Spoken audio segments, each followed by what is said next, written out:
buddies, and we're so pleased that you've joined us and are indeed, because of that, one of our trading buddies. Welcome to wherever you're coming from around the trading world.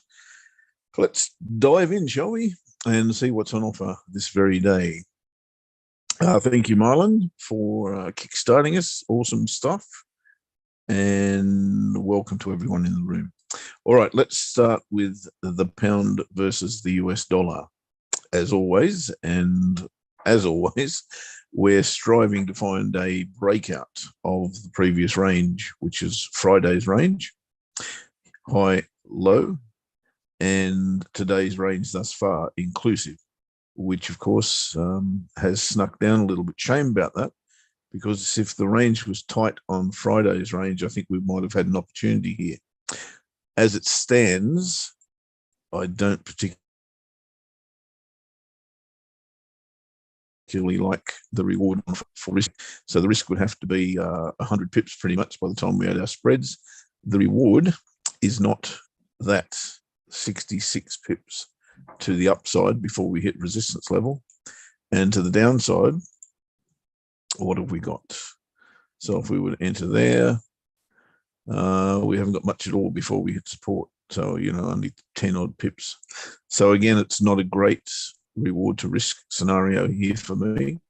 And for that reason, we won't be taking the breakout trade. Of course, the object is to get a clear bit of space, and the range just really isn't tight enough. If it is indeed a range now, because we've broken the inner range, as you can see. So when we see that, we simply move on. Now, speaking of pound versus the US dollar, it is indeed one of my game changers for the week. As soon as I bring my chart back, you'll be able to see that. Or perhaps you'll be able to see that. Because we do have it's an arguable one, I suppose. It's one of those where isn't it? And if that's the case, generally you want to say, well, it isn't. And for that reason, well, not only for that reason, I've got to say, I'm not interested in taking that short at this point. You can see that it has got a decent tail on it, both sides. And it's probably more of a spinning top than it is a high test bar. But it is suggesting that price will go lower. I disagree with that from an analysis point of view, because I've got a structure here telling me that we've bounced off the backside of a monthly trend line, which is this one. That's a monthly chart. And we have indeed bounced off the backside of that, it now becoming support where it was resistance. And I see this area here as the next stop in terms of this structure. So, am I willing to trade that at this point? Or can I trade that at this point? Have I got a setup that allows me to trade that at this point? It's a no, because we do have that reversal bar there. You'd want to see something a little bit more convincing than that price action to actually want to trade this long. So what I do see now is a potential for this to become a higher low based on this low here. Maybe we've already had that higher low, but this is matching that. And I think I do like the bullishness of this particular scenario, where we have bounced off that red line. As you can see, we've come back inside the descending channel. And if this is indeed to be a higher low on the daily chart, I'll be looking at that tomorrow morning. And if it looks similar to that, I will be very, very tempted to place an order above that bar with my stop loss either low, below the low of that bar or below the low of this bar. But at the moment, it's a no. What are the smaller time frames telling me? Yeah, there's potential there, I suppose. We could look to trade a false break of support. So we've had the breakthrough. We've had a little bit of consolidation. This is a 4-hour chart now. If I were to see this candle close as is, and then a subsequent candle was to break through above the trend line / trade line, maybe even hit the pivots, then come back and hit the back side of the trade line, I think that would be an indication that there's a bounce on offer long. So I'd be looking for that to happen. That is pound US dollar. That's pretty much it cleared up. Untested daily pivot, is that something that we want to look at as far as the smaller time frames are concerned, most definitely. But I don't see I suppose I do. It's very flat, very, very flat. So horizontal level, that's fine. Again, back up here, retest that area. First, take profit at daily pivot, and away you go. So keep your eye on that one. I suppose that is indeed a possibility. Speaking of currencies versus the US dollar, let's have a look at what the dollar index is telling us. Weekly chart on the dollar index is suggesting this level here. You can see it's been resistance and support. So it is a key level to around about the 99 handle. So I think that's worthy of our attention. And we were looking at this to get to that level before a bounce may be on the cards. So potential for US dollar weakness, perhaps. G'day, Lewis. How we doing? Sorry, mate. You were probably talking about the pound, were you? ABC short. Yeah, look, like I said, the weekly chart's telling me that, but I'm dead against it from a structural point of view. And until we get up to here, I'm a fan of the bulls at this point. Totally see the candle and can see the reason why you would want to be thinking a series or a whole bunch of lower lows and lower highs, except for this one, of course, is a higher high. But that one's definitely, sorry, higher low. This one's definitely a lower low, and potentially that is a lower high. Get it? Totally get it. But I also see the big structure and the bounce off that monthly trend line. So for my money, until that's broken below, I'm a bull looking for a bounce. And I see what you're seeing, absolutely, but not for me. So back to the dollar index, wasn't it? If I can find it, where'd it go? There it is.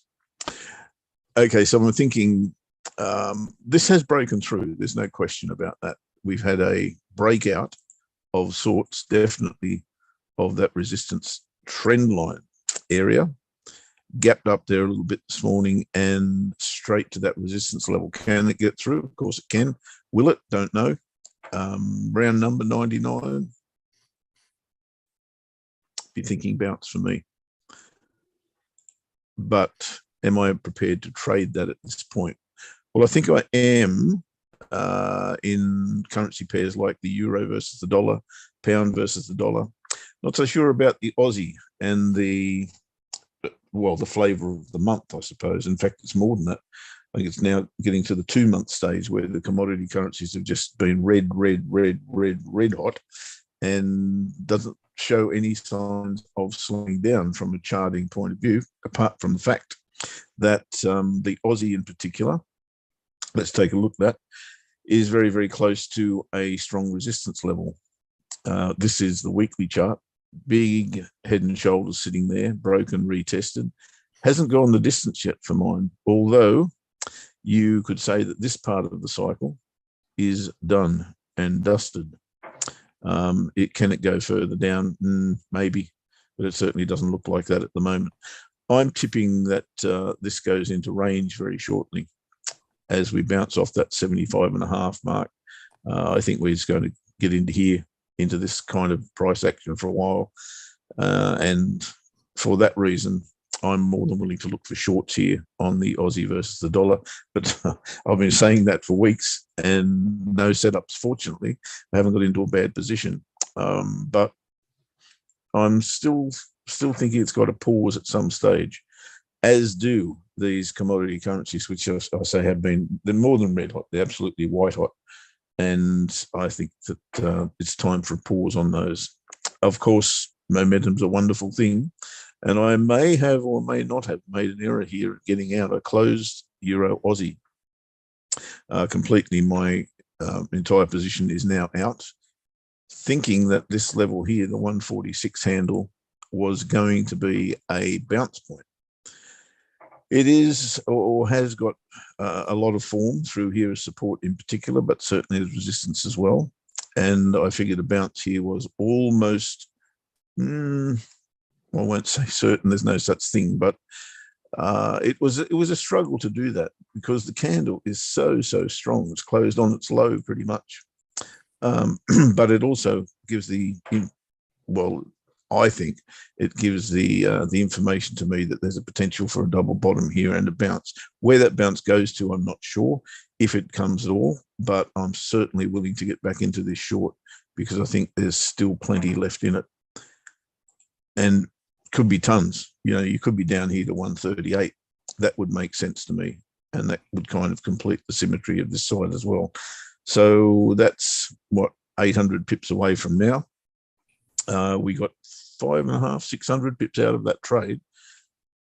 So I just didn't really want to push my luck any further. We had a good run on it, but I'm more than willing to get back into it if we do get that retracement. That's kind of the dilemma I put myself in on Friday. Stay in, or do I just bank? And I decided to bank. So I'm looking for a pullback there on Euro Aussie, but that's part of the Aussie conundrum at the moment.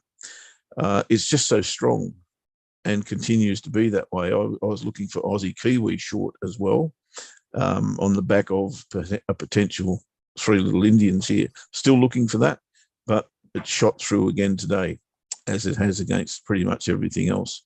The dollar well, not really. It's just hanging in there on the dollar at the moment, but strength across the board on the Aussie. I'm waiting for that to stop. That's kind of my theme at the moment, Aussie shorts, but the gee whiz, they're a long way from set up at the moment. I have also placed an order, if you want to follow this one, on Kiwi Cad short.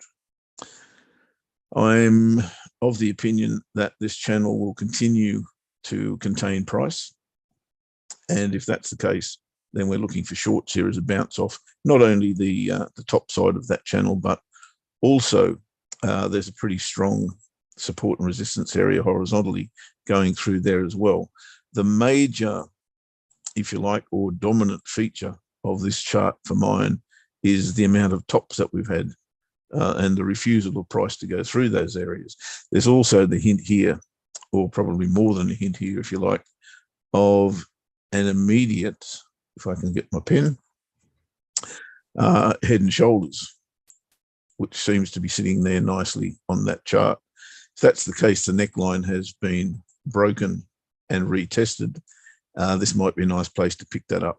So that's kind of why I'm emphasizing that this might be a good selling opportunity on Kiwi Cad. We'll see how that pans out. Not entered yet. The entry level's at 86.45. Got a fairly wide stop loss. I'm trading the bar, or the weekly bar. This is a weekly trade because it's a game changer bar. And hang on a second, I'll get my mouse back. There we go. So that is the bar that we're trading. The weekly candle. Go back. Right there, stop loss above it, entry underneath it. I'm going to take an early profit. It's around about, it's not half to one. It's a little bit shy, about 40% of our risk we're going to take pretty much at the low of that bar and get ourselves safe in the market. Reason for that is we've had 3 game changer bars in a row.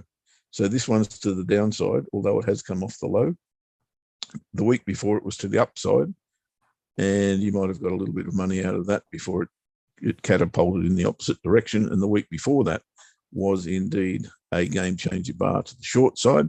The week before that was a game changer bar to the upside. So it's a little bit confusing, but I do like the double rejection there of that level of both the trade line and the horizontal. So I think that's worthy of our attention, and that's why we're trading it. That is Kiwi Cad. The other and final pair that I'm really keen on is pound Kiwi. And if you've been in the show for the last few days, weeks even, we've been flagging this level as a strong inflection point. And look, I don't know which way it's going to go. If I was a gambling man and I had an arm twisted up behind my back, I would say it's going to bounce from here and look for longs. but I'm far from convinced that that's the case, and I will be watching this area very, very closely to get an idea as to which will happen, whether it's a false break of support or whether we get the opportunity to trade high or low here. Either one, if I get the signal, would be very, very welcome. I think there's a really good potential reward on offer with this one if we can find the right direction and, of course, the right entry.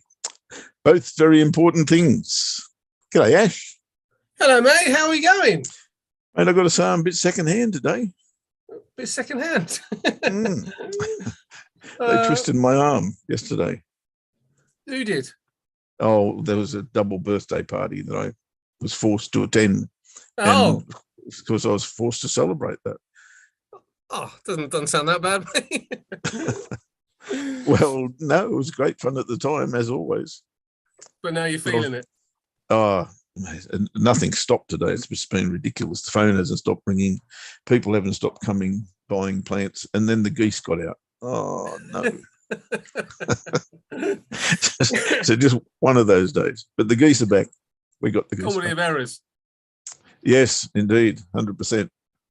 How's your weekend? Weekend's been very nice, mate. Yeah, very nice. Got quite a nice flow at the weekend at the minute. And the clock's changed, as you know, otherwise we wouldn't be in the time we are. So, you know, and the sun is out, you know, it was actually genuinely warm this weekend. I don't know how long it lasts, you know, we're in April. So I think rain is due for the rest of certainly the next week. But so, you know, this weekend was glorious. It was really, really nice. And yeah, it was nice here too, I must say. It was absolutely gorgeous. It's lovely, mate. It's lovely. Good time of year, isn't it?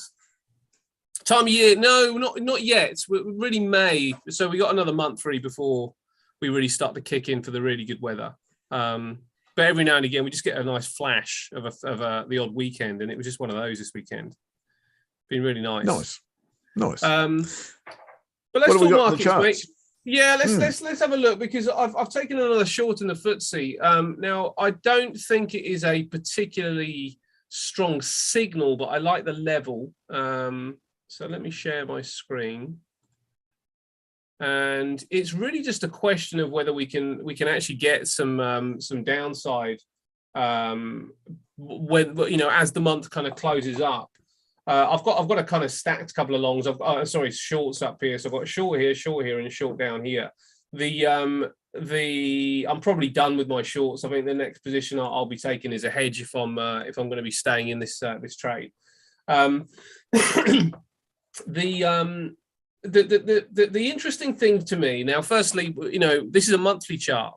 The interesting thing to me is that we're in the final week, and there tends to be often there is a move that would attempt to close where it opened, closer to the end of a bar. It doesn't matter what the time frame is. It doesn't always happen, but it's just something that can happen, where there might be some profit taken just around about the open of this monthly bar here. So I think there could be some downside, possibly just as the month closes up. You can see that the level we're at, you know, this is the opening price of January, closing price up there. So we're right on top of that. Opening price of February and the closing price down there. So both the close and the open are right on top of where we are now. So whether it can take that level out or not is a little bit questionable. We'll see what happens. The weekly has just kind of, you know, you can see that when you start to look in a little bit deeper, this is the situation with the weekly. And if we look at the trend line here, it's probably this one here. It may well just drag us down to this point here. Now that would be probably just about enough for me to kind of to get my profit out. If it's there, it might well be a little bit lower. It might be that we're looking at that one. Don't mind that one either. You know, I think that is close enough to suggest that we could see some a move down here, and maybe even that would be able to close that first position down the bottom there, and that would be almost in actual fact this level here is probably better with this trend line here, but both of them would suggest that there could be some downside anyway, you know, if it's there. there's probably a level round about there. So somewhere around about there. There's also the monthly pivot down there. So a couple of reasons that would suggest technically that there could be some downside. The indication is not there, I have to say. There's a little gap down so far this morning, and that is showing that we could have that little bit of weakness. And there's a horizontal level right across here. You can see there, probably maybe we're pushing this up a little bit to that horizontal line there. Looks pretty strong to me. So we're on top of that as well. So there's a chance that this could be another area of some downside. WCI coming down is affecting BP and Shell, two of the biggest companies in the FTSE, but actually the rest of it looks okay. But it only looks okay. So the downside is very, very speculative. The short I've just taken is very, very speculative. But it is for the reason that I don't necessarily see enough strength to take us through this important level. And that is sort of like part of my thinking. I'd want to see a really strong market to take us through here. And the market looks buoyant, and it looks happy, but it looks more content than elated. So I'm just kind of I guess I'm potentially banking on it, possibly pushing a little bit higher, but ultimately ending the day somewhere in this area and maybe then pushing down. When you start looking at the shorter term timeframes, you can see that the 4 hour right on top of these levels again, the hourly pushing up to potentially close that gap. After that gap is closed, in fact, the gap is now closed. Is there another short that comes in the market? And to be honest, I'd probably take that short now if I hadn't got this one on down here. So I'm just looking at a little bit of downside, mate. But as I say, if this starts to really strengthen, then my next move will be for a long. I'll just it will suggest to me that this particular area is not the time to go short, and there could be a little bit more moves to the upside. That bond yield curve in the United States still is suggesting that there could be recessionary pressure coming down the line.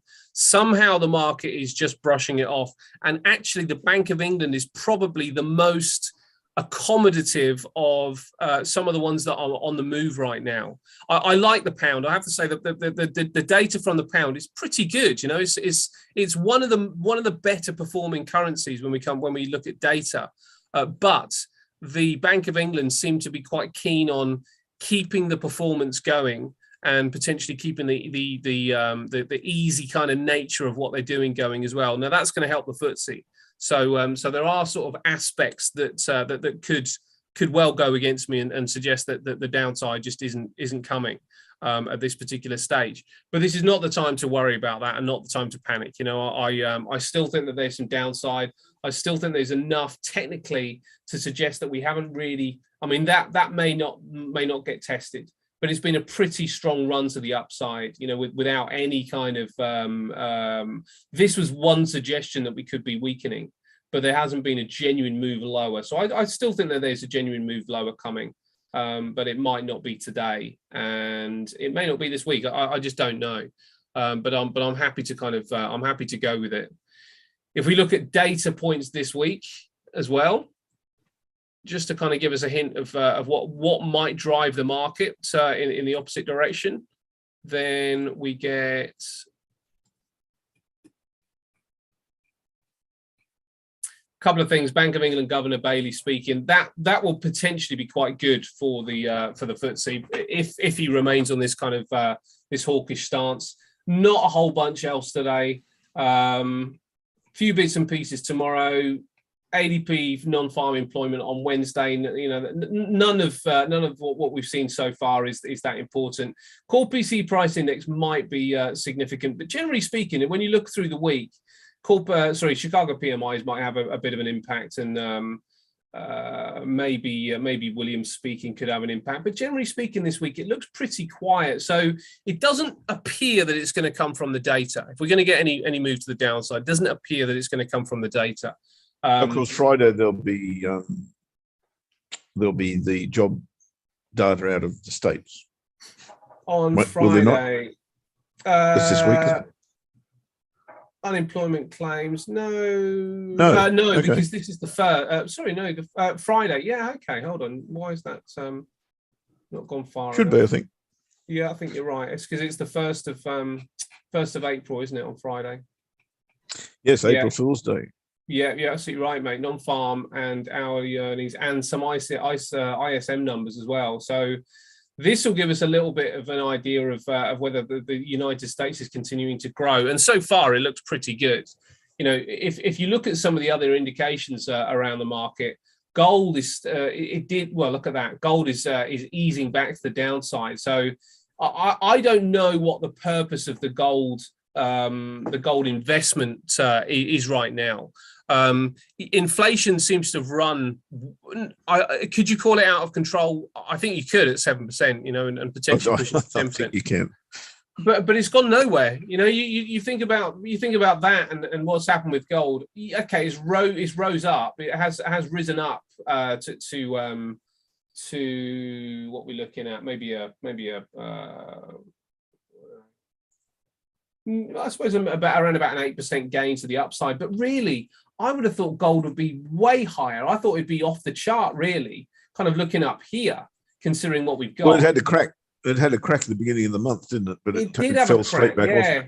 It did have a crack. It doesn't look that good. So that suggests that gold was more of a fear trade, you know, because of the conflict in Ukraine. That is potentially dying down again a little bit. There's some more positive rhetoric. I still think that there's another turn in that one, but we don't know. Joe Biden's rowing back on some of his claims that there should be a regime change in Russia. So trying to take back some of the inflammatory language. Zelensky saying that they're quite happy to talk about Ukraine being a neutral area. So they are conceding some ground, just to try and get some peace talks. Really heard much from Russia. They're being very, very quiet about their particular stance. So I still think there's some there's a potential turn in this, but gold hasn't really served its purpose. The fear is coming out, so gold is coming down. The inflation's going up, and gold is coming down, or certainly hasn't broken out. So that's a bit of a concern. The VIX is, where's my VIX gone? There it is. The VIX is also weakening. So, volatility is kind of starting to wash out of the market as well. So it appears like a pretty calm period at this stage. So when you look at the S&P again has pushed back to the upside. But I still think with the S&P, we are at multiples that are just too high. You know, can the S&P continue to move to the upside with Federal Reserve starting to raise interest rates? I mean, that surely does change the multiples for the S&P. I'm surprised really that we're seeing anything that looks like a V-shaped recovery. And again, that's just a jettison to the upside. More indicative of what happens to downside markets. The trajectory. We're still on Forex Factory, mate. If you want to show that chart. Oh, sorry. In that case, we want to stop sharing that, and we want to start sharing that. This here. Yes, you just shake your head and see how is this the case? Why is it happening? Yeah, it would just seem to me that the numbers don't promote upside in the S&P, but that seems to be kind of going in that direction. The Nasdaq's the same, another big jump to the upside. And I was showing you the VIX earlier on. The VIX is just drifting lower and lower and lower and lower. So the VIX is looking relatively negative as well down at these levels. So volatility's come out of the market. People aren't buying gold. Gold is easing back to the downside. Little bit of a reaction with oil as well, starting to ease back to the downside potentially after some relatively crazy moves. So there is some calm in the market, and that would suggest it's easing higher. But as I say, I'm sticking with the short position right now, and I will hedge the position if I have to. But right now, I think that we are at decent enough levels of resistance just for people to start taking a bit of profit and for us to ease back down a little bit. I mean, I do need a 1% move lower in the FTSE, which it kind of sounds like me with the Aussie. I just think it's time. I'm with you, and the Kiwi as well. I mean, particularly the Kiwi. I have to say, particularly the Kiwi. I'm happy to be short positioned against Kiwi. Yeah, Yeah, I mean, Kiwi. This is on the weekly charts, and when we look across the board here on the weekly chart, does look like there is some potential resistance here against the Swissy, which I don't mind at all. Looks like the Kiwi could be starting to ease back down with the Cad, and the Cad don't mind that currency either.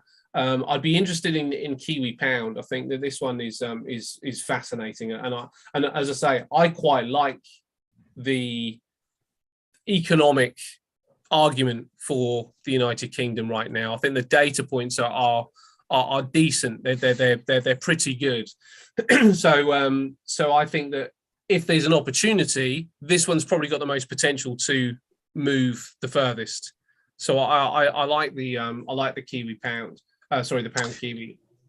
Yep, we're all waiting. I'm waiting. Yeah, yeah, and it is a bit of a waiting game with this one, isn't it? And you know, it would be a bit of a shocker to my mind to see the Kiwi push the pound lower from this point. It might have a little bit further. There might be just that little bit further before we get the genuine bounce. And I suppose that's the big question. Will it ease down just that little bit further? You know, can it get down another 130 or so pips before it does actually see the genuine bounce? This is definitely the area that it could change. But there might be some upside from here, or there might be some upside just a little bit lower. I think the Kiwi is probably, out of all the currencies that have rallied, it's my least favorite, if that makes sense. It's the one that I'd make the case against more than the others. The Aussie just looks pretty good. I think the only negative really with the, I mean, there's a few, things in the background with the Aussie, but one of the negatives is the central bank's stance. That's the only one I see, really.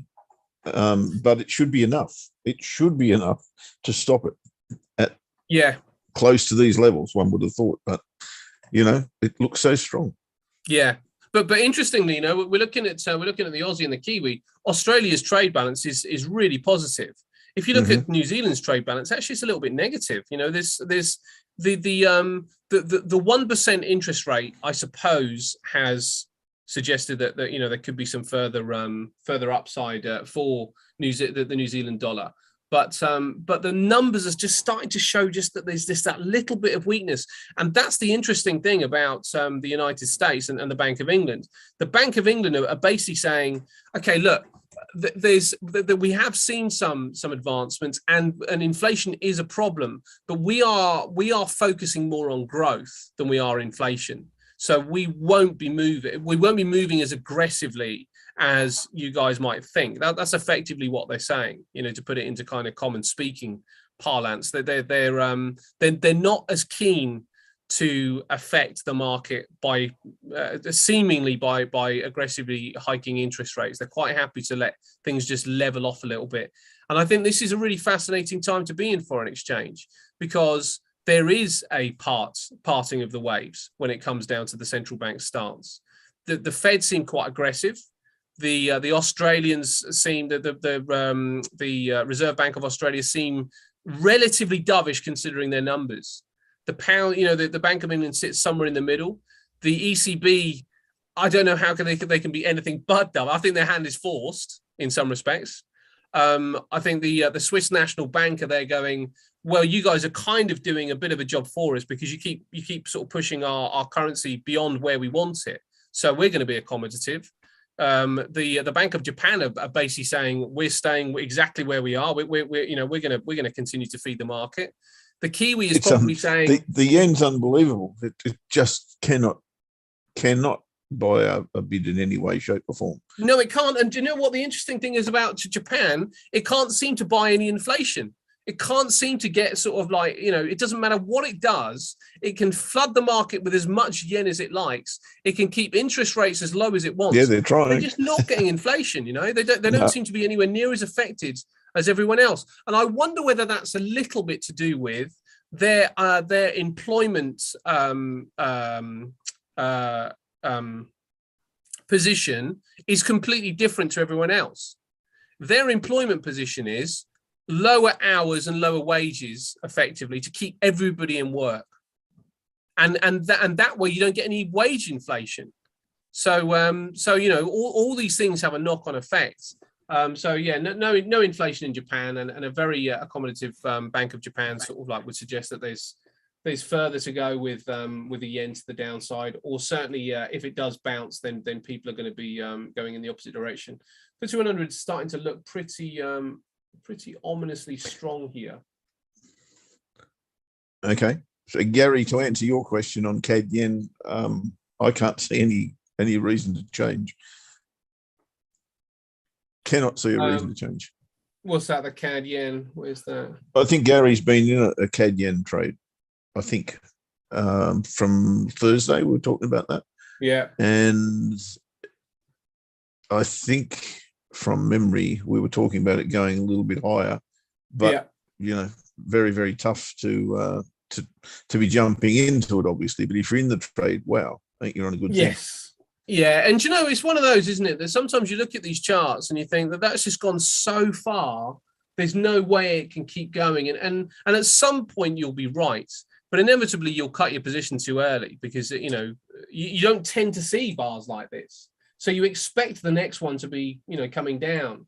But as you say, mate, very little would suggest that there's any reason to be buying yen over CAD right now. So that means you don't close your position. It's I like the CAD. I think the CAD is another one of those that you look at it and there's some decent growth, decent trade balances, decent position to be in because of the commodity picture.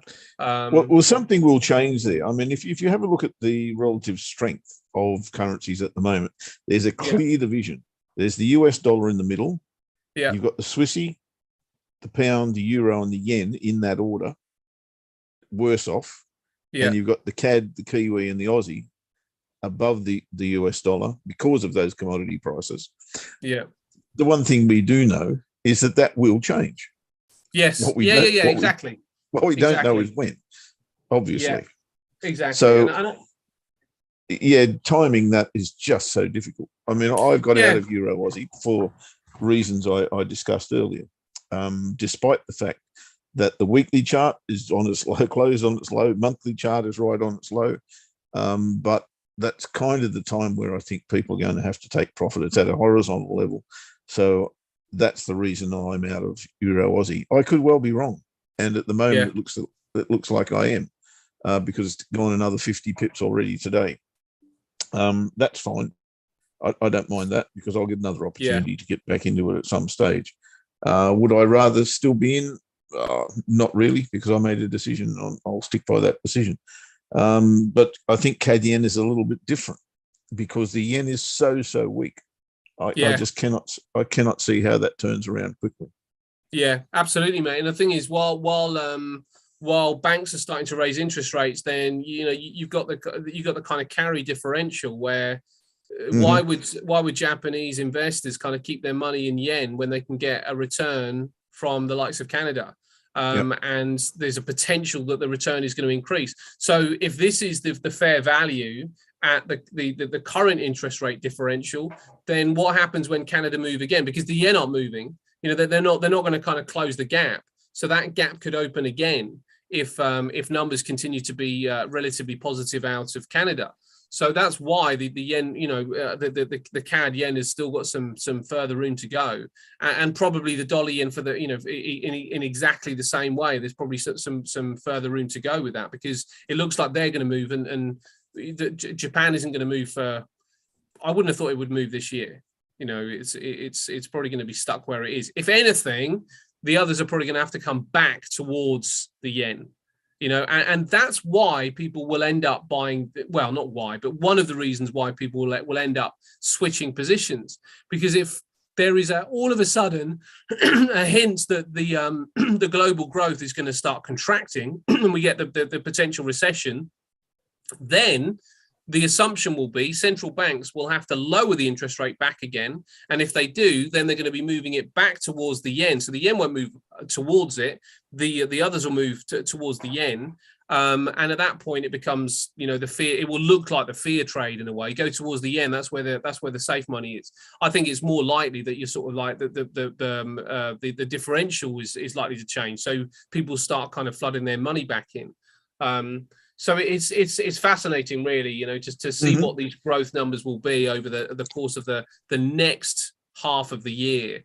Right now they seem pretty good, and the market doesn't seem that irrational in many respects. I don't like the multiples, but the market doesn't seem that irrational. But as you say, you know, technical levels are accurate.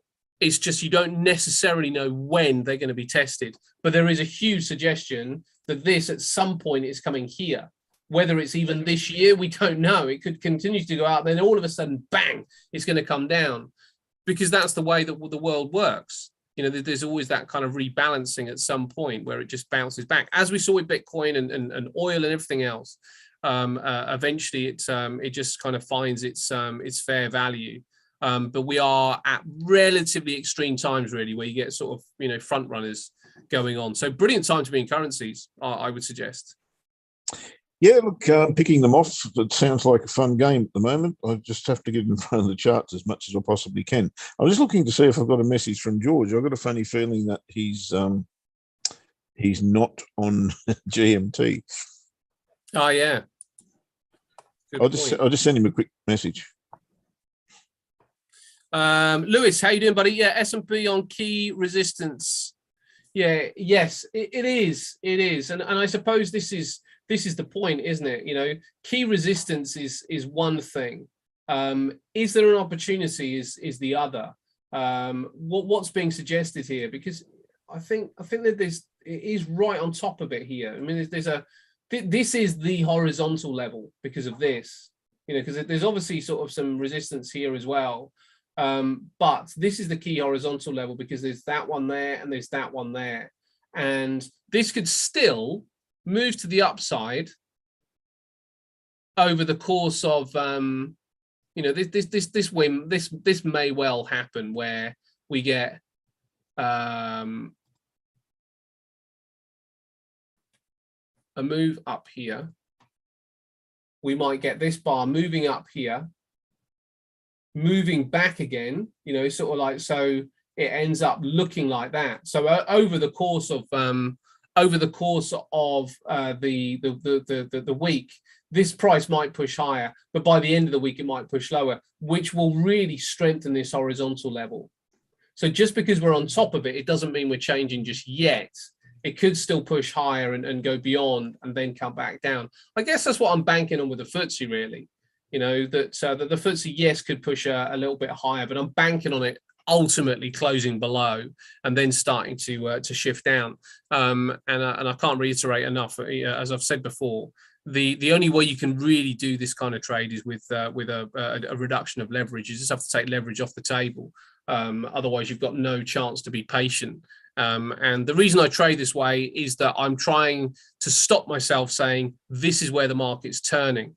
You know, I'm saying that this is where I think it's turning, but if I'm wrong, then let's give myself some room. I'm relatively comfortable saying it's going to turn, but saying when it's going to turn is the trick. You know, so I'm trying to sort of like mitigate the problem with that, with the way that I've approached the market, and it's not, you know, not for everybody, but that's just the way I do it.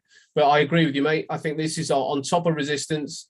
And it will be interesting to see what happens this week. May take the level out over a few days, but will it close back down here? You may even get a wave rider trade on this one, mate. Sorry, a slingshot on this one if it closes above and then comes back down and gives you a little falsy. Yep, I was looking at that earlier, actually. Yeah, got some time to wait. I'm presuming. Yeah, I don't think it's going to happen anytime soon. One thing I was going to ask. I don't know if you've had a look at it. Have you looked at the COT and seasonals on the Aussie at the moment? Yes, I certainly have. Or can you quickly? That'd be awesome. Yes, let's see if we can do that. I'd like to get something that encourages me to trade this short. Yeah. Well, yeah. Oh God, it's done it again. Tell you what, give me a few moments. The problem is every time I go into this website, doesn't seem to want to save my login details, so I've got to put them in again, and the login details are long and complicated. So I'm going to go into it and copy and paste. Yeah, you gotta love it. Gotta love that. Just gotta love it. Yeah, I might have a look at a couple of the Aussie pairs whilst you're doing that. Eh? have a look at the Aussie pairs, and I will. I'll give you an update on cotton seasonals for all the charts. Awesome. Okay, I'll have a quick squiz around the grounds, and we'll start with Aussie Kiwi. Now, I'm going to look at the big picture before I go anywhere, right? And the big picture is pretty clear to me. We've got a double bottom, we've got a higher low, and we've got a range. Now, the interesting part about this structure is it's twofold. I've got a channel telling me that we are through resistance, but I've got a rectangle telling me that we're not yet through resistance. That's probably that line there, that horizontal line. Let's have a quick look at that. You can take your pick here, really. Hang on, I'll get rid of that and go with, well, as I said, you can take your pick here, really. The bottom's probably fairly clear.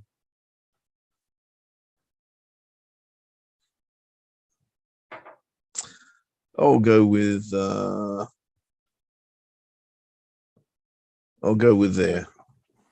I'm ready whenever you are. All good. Right, mate. So maybe we're not to the top of this range yet. It's kind of convinced me of the need to wait on this one. Yes, I can see a bit of a horizontal level through there as well, but I think that one's probably stronger. Okay. That's kind of changed my mind because I was waiting on this to go short. And even if I've got a false break of resistance here, now I may be in the wrong spot. Here's the spot. You want to hit there, come off it, low or high, then go. I think that would be the place. That's Aussie Kiwi. I'll just quickly go through a couple more because I thought we were really at strong resistance on the Aussie pairs. What I'm looking for, that one.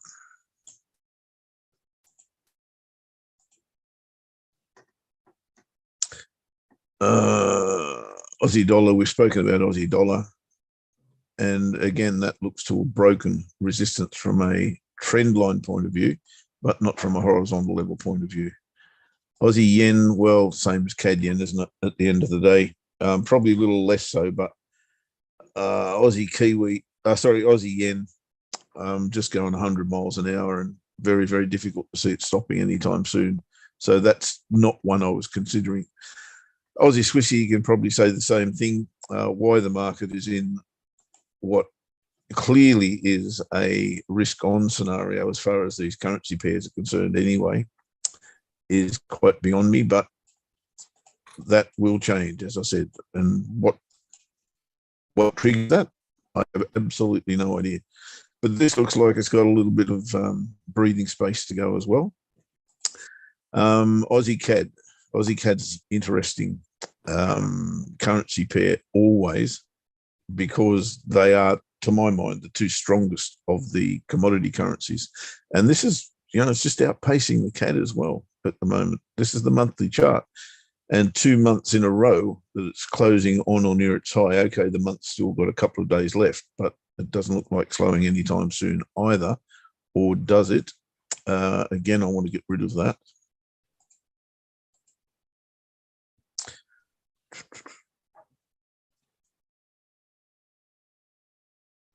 Again, it seems to be through the resistance levels. There's one coming through here. It's through that as well. Like I said, it's so strong.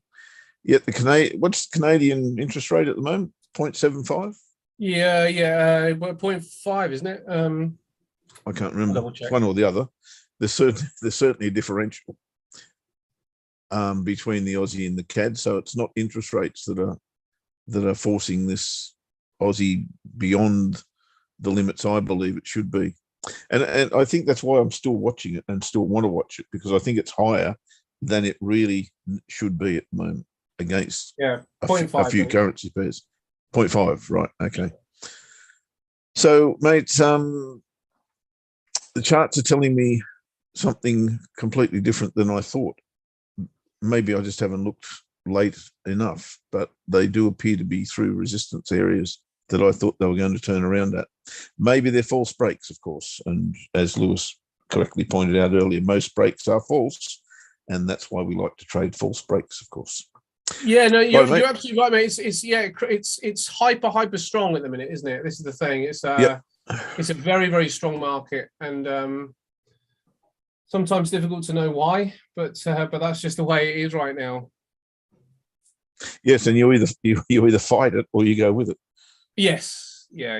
And fighting it's not a real good idea. You really got to wait till that signal comes to tell you that your analysis or your bias, really. It's not really an analysis thing from a chart point of view. It's kind of that feeling you get, and I can't explain it any more than that. And it comes from experience in front of the charts. You just get that, okay, this is going to turn, this is going to turn. And I've got no evidence, as I've just pointed out, to show you that is about to be the case. But as soon as these levels that are now being hammered fail, that's going to be the signal. Yeah. If they don't, it'll be the next one up. Simple as that. Yeah. Agrees. Okay, so let me show you the that's the key, isn't it? You just sort of like you're basically looking at a level, and if as you say, if the level fails, then we'll go again. We'll go to the next one again, because we'll expect it at some point. There's not much joy that I can offer you, actually, mate, when you look at the Australian dollar. Let's have a look at the COT data. When it comes down to kind of charting, what we've got is, firstly, when you look at the change, a negative 2% change in the long, so a little bit of a move lower with the long. Negative 5% change in the short, so that's even enough to kind of suggest that there's not a whole bunch to kind of garner there. When you look at the speculators, they've taken the longs down and they've increased the shorts. So you will get a little bit more joy out of the speculators. These are the trend followers effectively. And they're just starting to put in a little hint that there could be a change in the trend, but probably not enough to kind of go on. If we come down here, this is the commercial positions, and this is the index. The index is, this is the index here. The index has dived down a little bit. And what we want to know is that longs coming out of the market, or is it an increasing of shorts? And when you look down here, they've taken their longs off the board, but they're also decreasing their shorts. So not too much to kind of like get from the commercial traders. This is where it gets a little bit more interesting, but there's probably still not enough open interest to kind of drive this market. Just a dip down in the shorts. You just see the last week, a slight pickup in the shorts from the speculators, and the longs are relatively flat. So this doesn't give us much of an opportunity to say, look, there's some timing going on here. This is just some of the traders saying, maybe this let's take a little bit of profit, because they're not driving the short. They're not actually selling. They're not saying like, let's hedge in the opposite direction. No. Not significantly. They're taking their longs off the table, which does potentially cause a bit of a downdraft, because that, it doesn't take a lot of liquidity then just to kind of like move it in the opposite direction. And that's the problem, really. That might be what this is indicating, that with the longs coming out of the market, this is not going to take quite as much to try to drive it in the opposite direction. But at this stage, both the commercials and speculators aren't getting involved heavily. RBA again on Tuesday, of course, next Tuesday. So that could be interesting as well.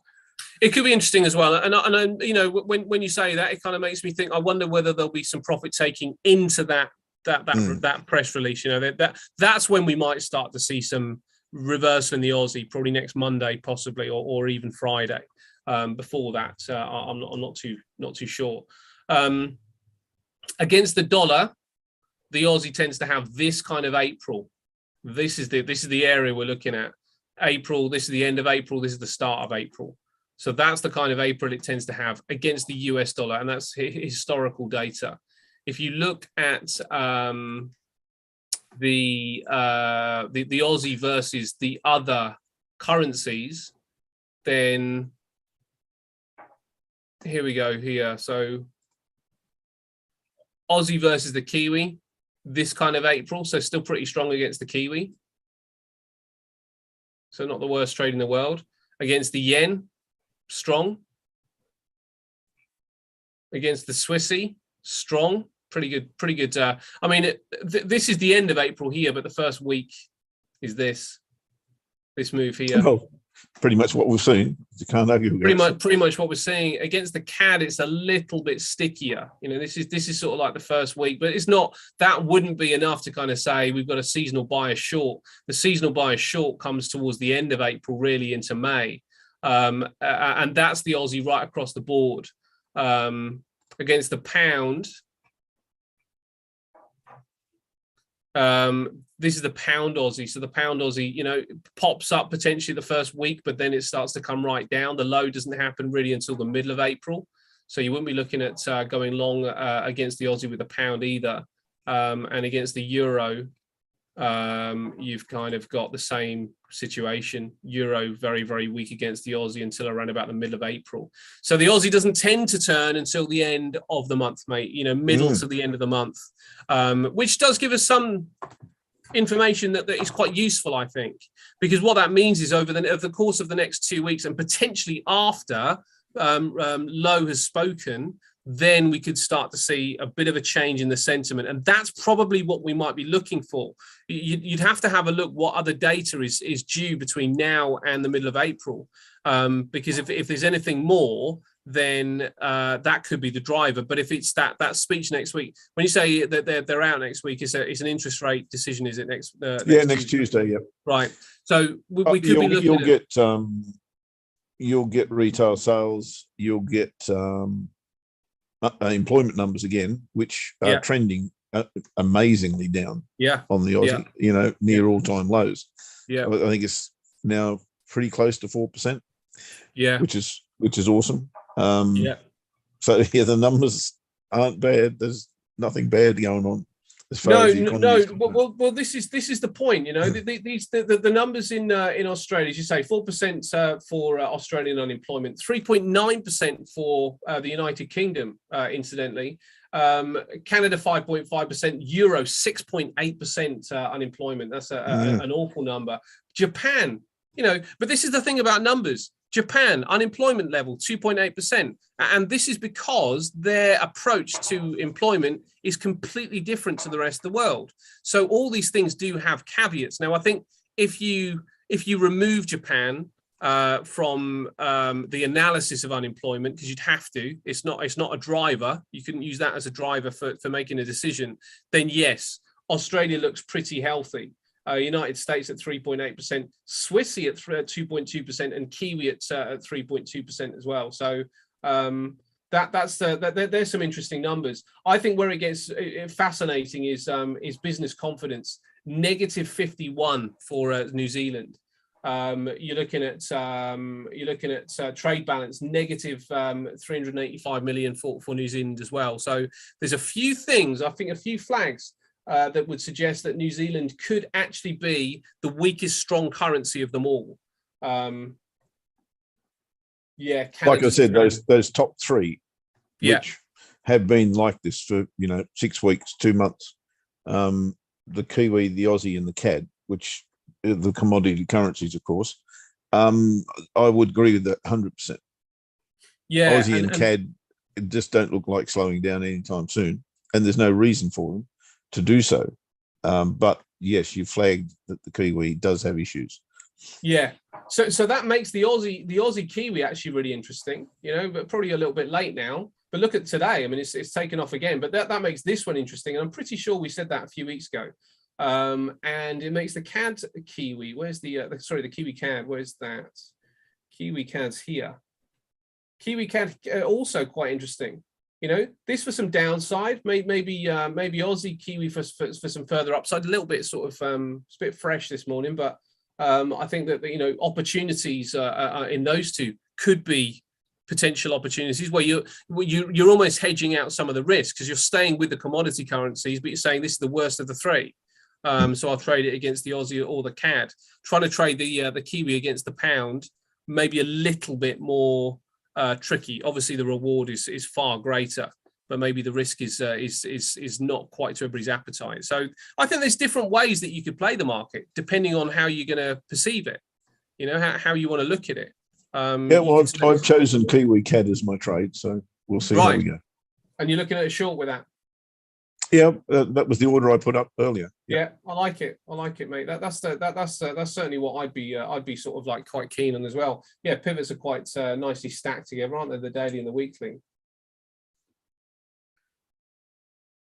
Speaking of pivots, you've got before we close, I'll just go to the euro versus the dollar when you're done.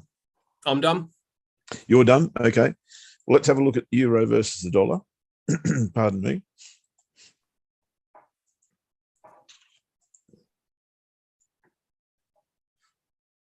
And I'll go big picture first.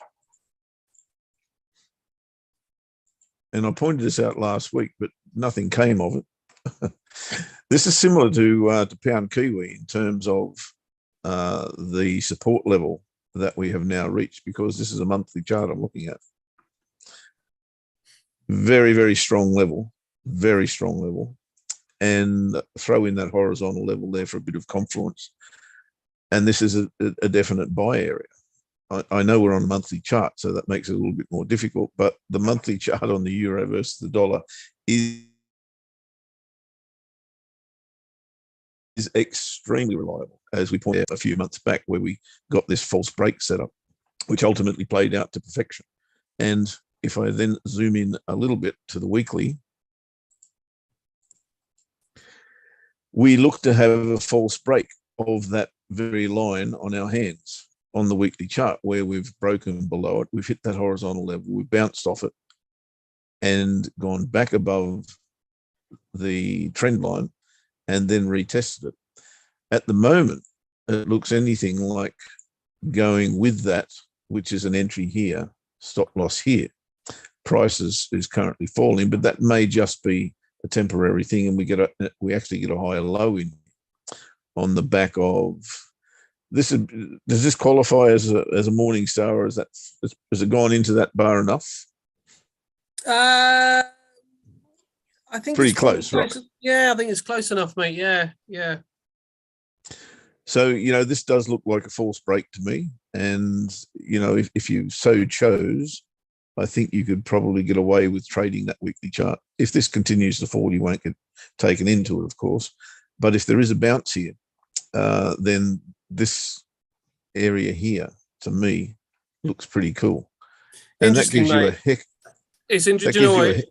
It's interesting, because we're looking at that morning star, and you can see that the fact that we got a squint suggests it's not that strong. You look at the one back on the 21st of February, I think it is. That's a really strong one. And that's not that one. No, going back further, 21st of Feb, 2021. 21st of Feb, 2021. Oh, here? Yeah, look at that one. I mean, that's the sort of thing you want to see. It's just closed above it. It's all, engulfed the previous bar. Yep.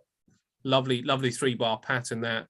The one you've got there could be questioned. You could argue that either way, I think, is the problem. Okay, cool. Anyway, to my mind, I'm just waiting for a signal to get into that. Now, last week, I tried to play the bounce off these two bars here. Didn't happen, as I said. And now those lows have been taken out. So I'm still looking for a higher low. Interestingly, today, we have got a clear, untested daily pivot above us. Now, that would 9 times out of 10, not make it 9.5, make it 10 times out of 10. That interests me, because I know the numbers are working in my favor if I'm trading towards that area at some stage. Of course, with everything, when is the question? When is the time? Well, you just rely on the charts to tell you that. And at this very moment, I can't say I'm enthused by what I see. There is a trade line coming through. Actually, probably the lower one's better. coming through here. And there could be a nice interaction at that area, maybe a break and retest, maybe a pullback off it, one of those two things. But I'd much prefer to see. Is that one okay for you, Ash? Yeah, lovely, that one. Like that one? Yeah. Okay, so a higher low here might be interesting. You know, you've got to be full of testosterone to take trades like this, because the momentum is absolutely against you, and so is the trend. So it's not that easy. But the way I deal with that is, if I do see a reversal and I'll get a confirmation of that reversal in the shape of a higher low, I mean, this could be it, but it's not obvious to me. To see a higher low, what I want to see is a rally, then a pullback. You don't, that's on a 30-minute chart, that doesn't represent that. So I need to see a rally, probably up to here, and that confluence area, then a pullback, then a clear turn, like that, right? If I saw that over here now, I would be willing to trade that long. Obvious target, I don't think this is a reversal at this point, but your obvious target today would be the daily pivot. So if you can actually find a way into this, and I don't suggest you do on spec, I just suggest you wait for a genuine setup. That would be a pretty good reward on a maybe I don't know, 10, 15 pip risk or something like that in this vicinity.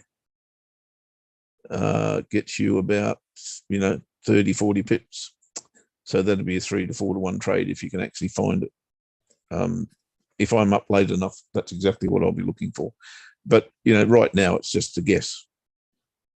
We've got to wait for that confirmation. So that's pretty much me, mate, I think, for the day. Great stuff, buddy. All right. Well, let's see. I haven't heard from George, so I think he has indeed forgotten about the time shift. No worries. We'll have him back next week. Yep, he can do double time next week. Lewis asking any thoughts on oil. I think oil is one of the trickiest, really. Now let's have a look.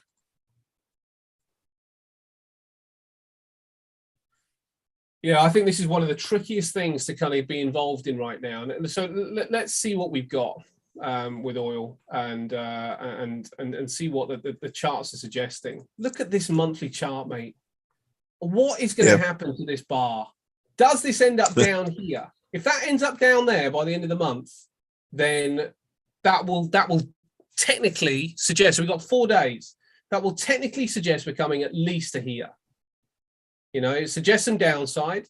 It doesn't suggest a collapse, but it's a monthly bar. If that ends up at the lows, anywhere sort of like under that yellow line around about the $100 a barrel mark, then it would suggest coming down to test the next level, which is going to be around about the 83, which is quite a big move in many respects. It's going to be... It would, but the dilemma you would then have is, where's your risk?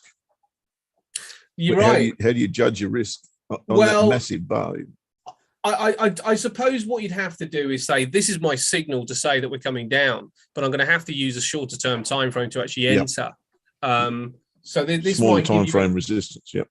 Yeah, you might say that this is going to give you the indication, but but if it ends up here, I don't think I still don't think the signal's clear enough. I think it's really, really difficult.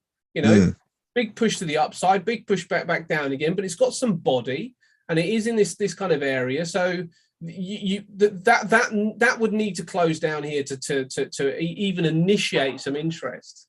After that, before that, I should say, I just think that we've just got too much. It's difficult because really, I was in a class a few weeks ago, and when this one broke down here. And it started to push up. In fact, someone said, at this point, is this a long? And I said, well, it is, but you're really now looking for downside because this structure's been broken. And all it did was go up again. And now it's broken this point. Now you're really looking for upside on the dailies. So in the short term, it looks up here, but short term's only 4 days, and that could actually drive us down here. So really, listening to my own kind of words, that's suggesting it's too difficult to know at this stage. It's too hard to read the conflicting signals. Now, if you bring COT data into this as well, and seasonal data, just to kind of see if that can help us somewhat, then we get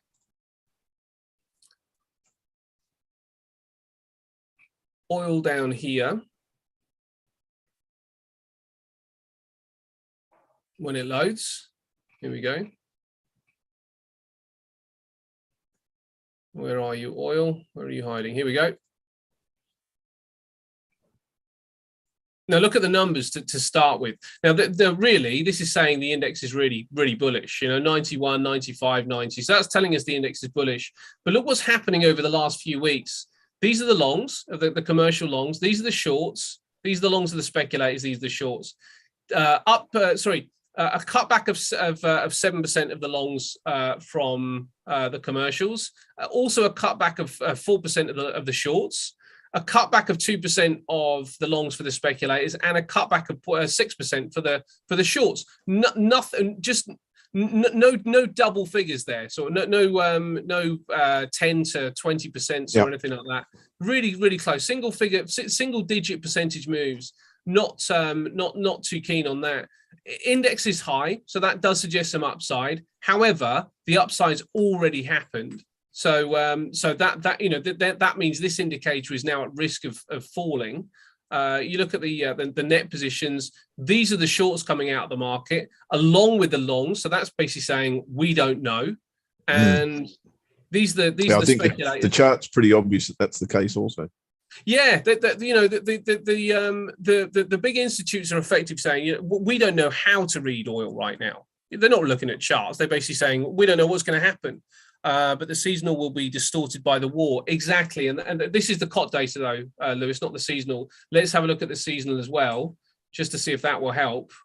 And the seasonals suggest a big boost to the upside in oil right the way through until the middle of May. And it has suggested, they started in February, middle of February. The rally is meant to happen in oil. And if we go back to the chart and have a look at when the rally started, it was probably, this one we're probably looking at here. Let's have a look at let's look on the monthly. This is when the rally started here, back in December.